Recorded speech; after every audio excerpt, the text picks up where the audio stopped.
বাড়ি বিক্রিতে real estate agent নয়, কৃত্রিম বুদ্ধিমত্তার সহায়তা নিয়ে চমক দেখিয়েছেন নিউ ইয়র্ক টাইমসের প্রযুক্তি প্রতিবেদক স্টুয়ার্ট থমসন।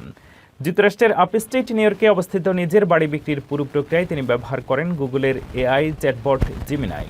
প্রতিবেদন অনুযায়ী বাড়ি বিক্রির বিজ্ঞাপন তৈরি থেকে শুরু করে ছবি তোলা, স্টেজিং, ক্রেতাদের সঙ্গে যোগাযোগ এবং দর কষাকষির কৌশল নির্ধারণ সব ক্ষেত্রেই সহায়তা করে জেমিনাই।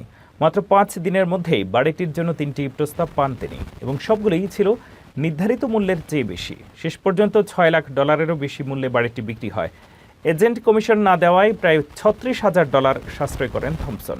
সব মিলিয়ে তার লাভ দাঁড়ায় $90,000 বেশি। তবে তিনি স্বীকার করেছেন, এআই অনেক ক্ষেত্রে কার্যকর হলেও মানবিক সহানুভূতি বা আবেগ বোঝার ক্ষেত্রে এখনও সীমাবদ্ধ। তাই চূড়ান্ত আইনি প্রক্রিয়া সম্পন্ন করতে তিনি একজন মানব আইনজীবীর সহায়তা নিয়েছিলেন।